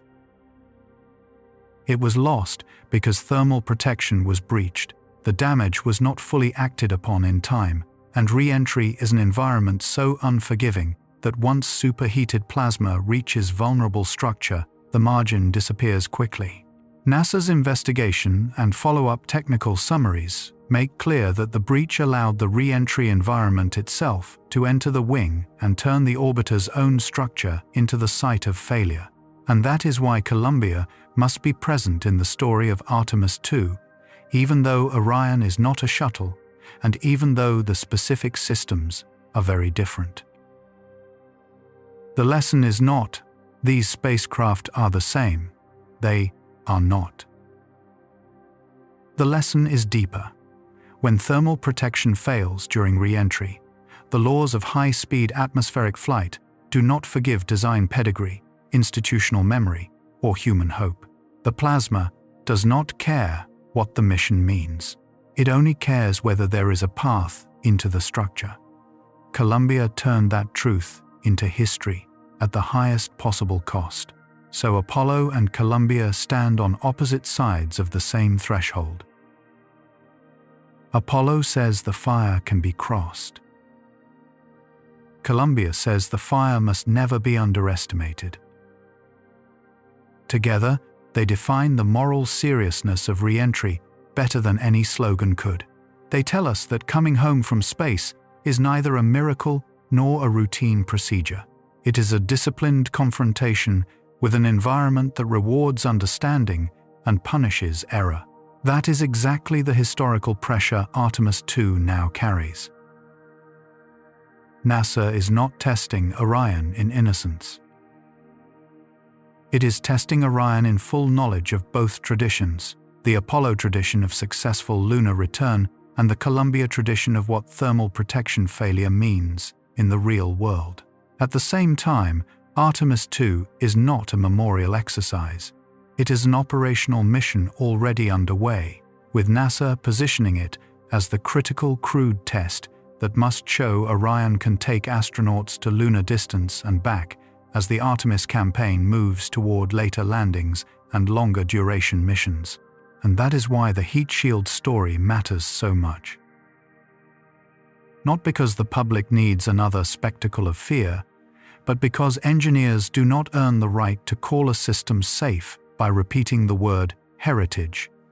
They earn it by tracing discrepancies to root causes, by distinguishing between survivable anomalies and unacceptable uncertainty, and by learning in advance what history taught so painfully before. Artemis I forced NASA to do that work when the Avcot char did not behave exactly as expected. Artemis II is where NASA must now prove that the lesson was not merely studied, but applied. Human spaceflight does not move forward only on inspiration. It moves forward on memory. On the memory of what worked. On the memory of what almost failed. And on the memory of what did fail, and why. Apollo gives Artemis II courage, but Columbia gives it discipline, and both are present when Orion turns toward Earth.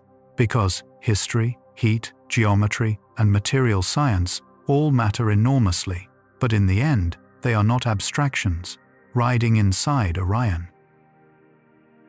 4 people are. So who are the human beings willing to sit inside this equation, knowing exactly what it asks of them? We have followed Orion through the logic of deep space return, through the violence of shock-heated plasma, through the sacrifice of ablative shielding, through the lessons of Artemis I, the turn, the turn, the turn, the turn, the turn, the turn, the turn, the turn, and through the narrow geometry of atmospheric survival. But none of that remains abstract for very long, because inside this vehicle there are not symbols, and not theories, and not heroic silhouettes cut out against the moon. There are 4 human beings. Artemis II's crew is Commander Reed Wiseman, pilot Victor Glover, mission specialist Christina Koch, and mission specialist Jeremy Hansen. And NASA defines this flight as the first crewed test of its deep space transportation system around the moon in more than half a century. That is where the emotional center of the mission really lives. Not in the heat shield by itself, and not in the re-entry corridor by itself, but in the fact that 4 people understand those systems well enough to know exactly how unforgiving they are. NASA's own framing of Artemis II is revealing here. The mission is not being presented as a stunt or a symbolic lap around the moon. It is a deliberate crewed flight test meant to verify systems, procedures, and performance in deep space before later lunar surface missions can proceed. In other words, these astronauts are not passengers on a spectacle. They are the living test crew for an architecture that future missions will depend on. Reed Wiseman sits at the center of that responsibility as commander.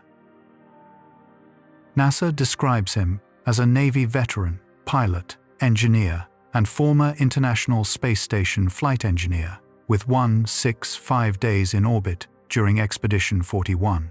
That background matters not because it sounds impressive in a biography, but because command in a mission like Artemis II is not a ceremonial role. The commander is the person who must hold together technical discipline, crew judgment, and mission rhythm when conditions are at their most consequential.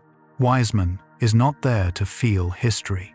He is there to manage a spacecraft and a crew through a test flight whose meaning depends on precision. Victor Glover, the pilot, brings a different but equally important form of credibility. NASA notes that he previously flew to and from the International Space Station and served as a flight engineer for Expeditions 64 and 65. His Artemis II biography also ties him directly to this mission's present reality. NASA's official update states that he launched aboard Orion with the crew on the 1st of April 2026 at 6:35 p.m. EDT. A pilot in this context is not merely the person seated in a certain chair. He is part of the mission's operational intelligence, part of the layer of human oversight that remains meaningful even in a spacecraft dominated by automation and software. Christina Koch represents another dimension of what Artemis II is asking of a human body and mind. NASA states that she spent 328 consecutive days in space during expeditions 59, 60, and 61, and participated in the first all-female spacewalks. That figure is not just a record. It points to a temperament shaped by duration, confinement, routine under pressure, and the peculiar mental discipline required to live far from Earth inside a machine. Artemis II is shorter than that mission, but its intensity is concentrated differently. Koch's presence says something important about the crew selection philosophy. NASA is not sending general ambassadors to the moon's vicinity. It is sending people whose previous work suggests they understand endurance as something technical, not theatrical. Jeremy Hansen completes the crew in a way that broadens the mission beyond NASA, while also sharpening its test flight character. NASA identifies him as a mission specialist from the Canadian Space Agency and the first Canadian assigned to a lunar mission. That matters historically, of course. But within the logic of the mission, his role matters for another reason. Artemis II is already being asked to carry not just one nation's ambition, but a coalition model of deep space exploration. Hansen's place on Orion quietly reminds us that if this program succeeds, the road outward from low Earth orbit will not belong to one flag alone. To say these astronauts are brave and leave it there. But that word, while true, can also become lazy. Because bravery in spaceflight is not the absence of knowledge, it is knowledge carried without paralysis. Artemis II's crew has spent years inside simulations, procedures, checklists, vehicle reviews, contingency discussions, and hardware training. NASA's recent Artemis II mission material says the crew is conducting planned tests of Orion's systems and operations in deep space to inform later exploration. That means they are not trusting the spacecraft vaguely. They are trusting it specifically after studying how it behaves, where its margins are, and what Artemis I revealed about its heat shield. These four people are not stepping into danger because they have romanticized it. They are stepping into danger because the entire profession of astronautics is built on a disciplined agreement between risk and understanding. You do not wait for zero uncertainty, because zero uncertainty never comes. But you do insist that uncertainty be named, bounded, tested, and confronted honestly. That is what makes Artemis II feel serious rather than reckless. NASA's public mission coverage since launch has underscored exactly that mood.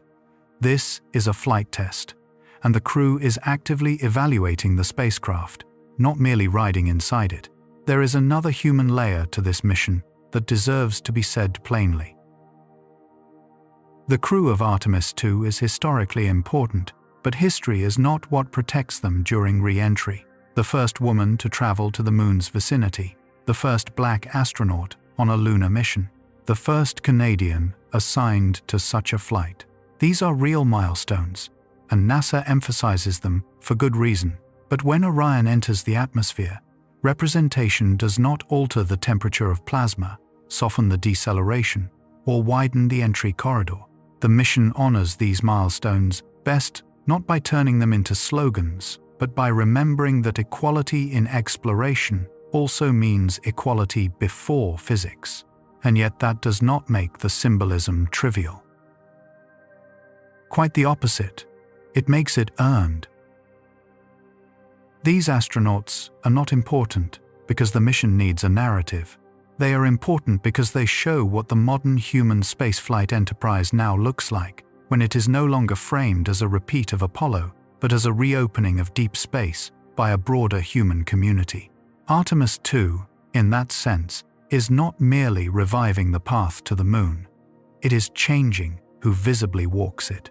NASA's recent mission updates add one more detail that sharpens this human picture. During the return leg, the crew has been photographed inside Orion sharing quiet moments together, including a group hug on the way home. It is a small thing, but revealing. Long before the splashdown headlines are written, before the heat shield is inspected again, before the mission is folded into policy and planning, there are still 4 people inside a cabin experiencing this voyage not as a sequence of public milestones, but as shared time under pressure. That is the texture of real crews. They are not assembled only from resumes. They become, over time, a unit of trust. The crew must trust the engineering. NASA must trust the investigation that followed Artemis I.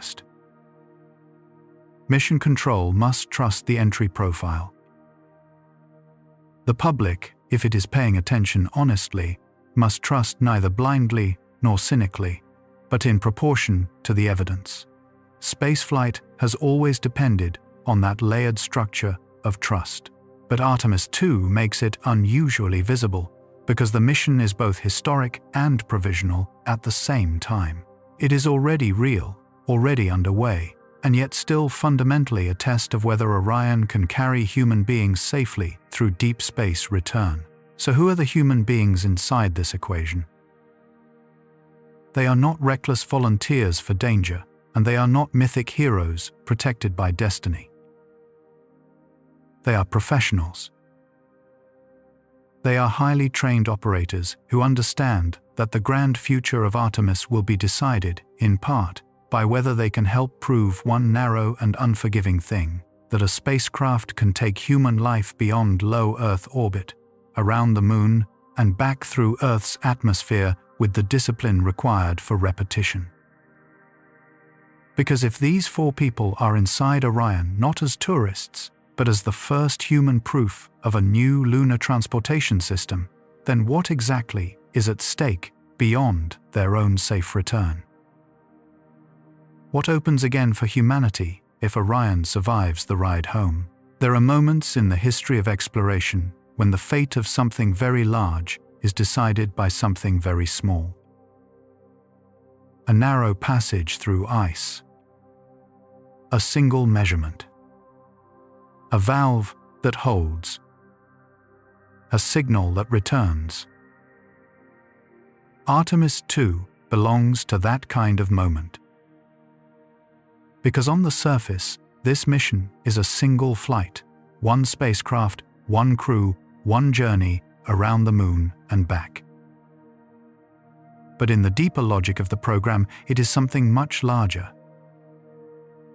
It is the test that decides whether the Moon becomes, once again, a place human beings can realistically go not once, not symbolically, but repeatedly, deliberately, and as the opening move of a longer future. NASA describes Artemis II as the first crewed Artemis flight and a key step toward a long-term return to the Moon and future missions to Mars. That is the true weight resting on Orion during the ride home. Artemis II is not merely being asked to complete a historic loop around the Moon. It is being asked to validate a transportation system. Not in theory. Not in simulation. Not in presentations and architecture diagrams. In flight. With human beings aboard, NASA says plainly that Artemis II is the first crewed flight aboard its human deep space capabilities, paving the way for future lunar surface missions. And that phrase, paving the way, deserves to be taken seriously. Because a road to the Moon is not opened by inspiration alone. It is opened by proving that the most basic promises of the system are real. Can Orion carry astronauts safely away from Earth? Can it sustain them in deep space? Can it navigate the lunar environment? And above all, can it bring them safely home through the most punishing re-entry conditions any crewed spacecraft now faces. If the answer to that last question is yes, then the Moon changes status in human affairs. It stops being only a remembered destination and becomes, once again, an operational one. NASA's Artemis overview frames Artemis II as a key step toward a long-term return to the Moon, while also connecting the campaign to later lunar surface missions and Mars-oriented exploration goals. Publicly, Artemis II is already historic. It is the first crewed lunar flyby mission in 50 years. It has already carried humanity farther from Earth than any astronauts have traveled since Apollo, and NASA's current updates show the crew now preparing for splashdown off San Diego on the 10th of April 2026 at around 8:07 p.m. EDT. But inside the architecture of the program, Artemis II is more provisional than triumphant. It is not the moon landing. It is not the lunar base. It is not the settled future. It is the proof that those later ambitions can be spoken about with a straight face. That is why success here matters so disproportionately. Because without a safe return, every grander ambition downstream becomes fragile at best and politically radioactive at worst. Lunar surface missions depend on transportation systems that people trust. Long-duration presence depends on supply chains and mission cadence that policymakers trust. International partnerships depend on schedules and capabilities that other nations trust. Artemis, as NASA presents it, is not only a sequence of launches, it is a long-term campaign intended to help establish a sustained human presence at the Moon and support an expanding space economy. If Orion survives the ride home, that campaign gains something more valuable than excitement. It gains credibility. A program can survive delays. It can survive redesigns. It can even survive public skepticism for a while. What it cannot easily survive is the collapse of trust in its central vehicle. Orion is not one spacecraft among many in the Artemis structure. It is the crewed return vehicle developed to take astronauts to the Moon and bring them safely back to Earth. NASA says exactly that in its Artemis program materials. If Orion proves that it can do that with people aboard, then every later mission inherits a stronger foundation. If it fails, then everything that follows is forced back into question. This is where the story becomes larger than Artemis II itself. The mission is not just a test of engineering. It is a test of whether a modern democracy can still build a deep space program, step by step, in public, with patience enough to recover a lost capability and turn it into something sustainable. Apollo reached the Moon magnificently, but it did not create permanence there. Artemis has always claimed a different ambition, not simply to visit, but to return in a way that can continue. NASA's Artemis materials repeatedly connect the campaign to long-term human presence at the Moon and to the technologies and experience needed for later Mars missions. Orion's re-entry, then, is not just the end of one flight. It is the gate at the end of the first truly crewed rehearsal for that larger promise. There is a severe kind of irony in this. The future of the Moon as a destination may depend, in part, on whether 4 astronauts can survive a sequence of minutes in which the spacecraft is almost mute, wrapped in plasma, and unable to receive help from the ground. The grand architecture of human lunar return narrows, at the critical instant, to material behavior, entry, geometry, deceleration, and a blackout clock. That is often how history works in its deepest technical moments, not through speeches, but through margins. And if Orion does emerge safely, the consequences will be immediate, even if they do not all appear at once. Artemis II will not magically create a lunar settlement the next morning. But it will establish that the system can perform the one task no lunar campaign can do without: bring a crew back alive from deep space. That demonstration strengthens the case for later Artemis flights, including the mission NASA currently labels Artemis III and the broader sequence of missions that follow. On NASA's current Artemis overview page, Artemis III is listed separately within the campaign, and Artemis II is framed as the crewed step that comes before those future mission phases. In that sense, Artemis II is not the culmination. It is the hinge, and yet we should be careful not to reduce success to pure momentum. If Orion survives, the Moon does not merely open again as a logistical endpoint.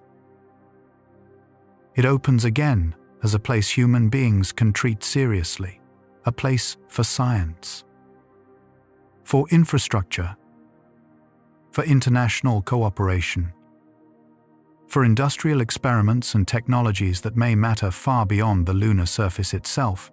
NASA explicitly ties Artemis to scientific discovery, economic development, and long-term exploration objectives. A successful Artemis II return would not finish that work, but it would restore the most basic precondition for all of it: confidence that the road outward is also a road back. That is why failure here would resonate so differently. Not simply because a mission would be lost, though that would be immense, but because the emotional and institutional meaning would reach far beyond one spacecraft. Programs built on long intervals between milestones cannot absorb catastrophic reversals the way routine systems sometimes can. They lose years. They lose political cohesion. They lose public patience. And perhaps most dangerously, they lose the fragile sense that the future they describe is actually achievable. I am making an inference here, but it is a grounded one. For a campaign as sequential and credibility-dependent as Artemis, safe crew return is not just another box to check. It is the condition that makes the next boxes meaningful at all. So, if Orion survives, the Moon opens again in the only way that matters to engineers and to history alike. Not as a dream. Not as nostalgia. Not as a museum of Apollo. It opens as a destination connected to Earth by a demonstrated, repeatable, human-rated path. NASA's current return timeline for Artemis II includes blackout, parachute deployment, splashdown off San Diego, crew extraction, and transfer to the USS John P. Murtha within hours after landing. That recovery sequence may look procedural, but it carries a far larger implication. If those steps unfold as planned, then the question, can we go back, changes quietly into another one. What shall we do now that going back is real again? And that, finally, is why these dangerous minutes matter so much. Because they are not only about whether 4 astronauts come home, they are about whether a civilization that has circled close to Earth for generations can resume the harder habit of extending itself outward, building competence before empire, presence before myth, and discipline before grandeur. Artemis II does not promise the whole future. But if Orion survives, it makes that future harder to dismiss. And so, near the end of this long journey, we can finally say what these 4 dangerous minutes really are. They are not just a technical phase in the descent profile of a spacecraft. They are not merely a communications blackout, or a thermal event, or a dramatic sequence at the end of a mission timeline. They are the point at which an entire architecture of hope is forced to pass through reality. We began with a question that sounded simple enough. Why would the most dangerous part of a mission to the Moon happen when the astronauts are almost home? And step by step, the answer revealed itself. Because coming home from the Moon is not a gentle return. It is the surrender of enormous energy. It is a negotiation with an atmosphere that can save you only by becoming violent around you. It is a corridor so narrow that geometry becomes fate. It is a heat shield that must protect by destroying itself in a disciplined way. And then there was the harder lesson. Artemis I did not fail, but it did warn. It came home and told NASA something uncomfortable about how Orion's heat shield had actually behaved in flight. NASA's investigation concluded that the Avcode char loss was driven by trapped gases during skip entry, and for Artemis II, the agency chose a revised return profile rather than replacing the already attached shield. That decision became the central act of faith in this story, but not blind faith. It was a wager made only after testing, analysis, and the kind of engineering honesty that spaceflight demands. And now, Artemis II has made that wager real. NASA says this mission is an approximately 10-day journey around the Moon, that Orion is the vehicle meant to carry astronauts to lunar distance and return them safely to Earth, and that splashdown is planned off the coast of San Diego at about 8:07 p.m. EDT on Friday, the 10th of April, 2026. So this is no longer a rehearsal in the abstract. It is a live test of whether humanity can once again do something it has not done in more than half a century. Send people beyond Earth orbit, around the Moon, and bring them safely through the fire on the way home.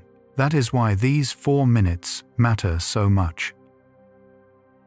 They compress the whole mission into a single, unforgiving truth. In those minutes, history does not care about our rhetoric. The universe does not care about our intentions.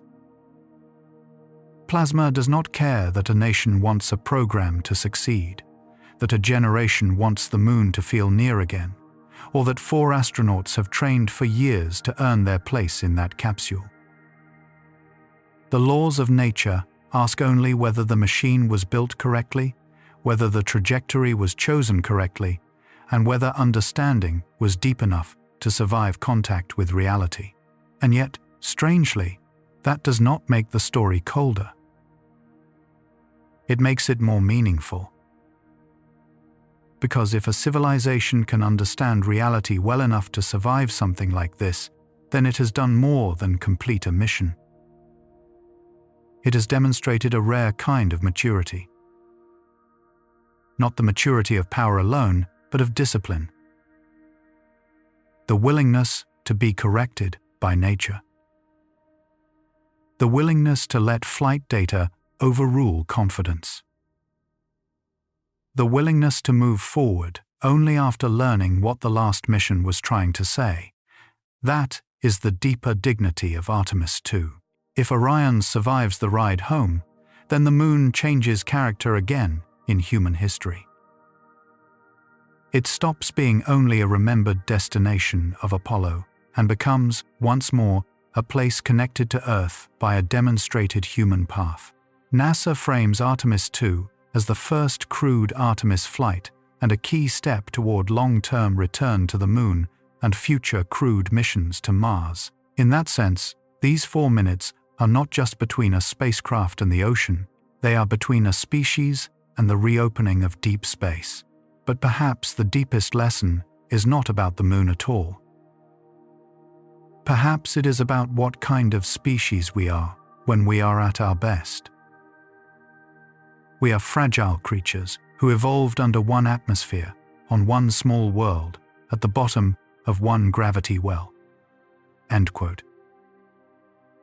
We are not built for vacuum. We are not built for plasma. We are not built for lunar return velocities.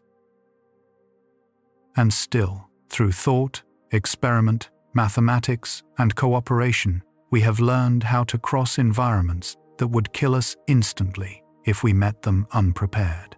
That does not make us masters of the cosmos. It makes us students of it, and very serious ones. There is a humility in that which Carl Sagan understood better than almost anyone. NASA's own presentation of the pale blue dot preserves one of his most enduring lines: "That's here. That's home. That's us." And perhaps that is the right thought to end on here, because Orion's return is not only about proving we can leave home, it is about proving that we understand home well enough to come back to it from the deep. So when those 4 minutes arrive, and the plasma closes around the capsule, and the signal falls silent, and mission control is left to stare at the clock, what is being tested is not only hardware. It is the continuity of a human dream. The dream that the road beyond Earth did not end with Apollo. The dream that caution and courage can still coexist. The dream that the future is not reached by slogans, but by surviving the parts of the story where no one can help you except the truth of what you have built.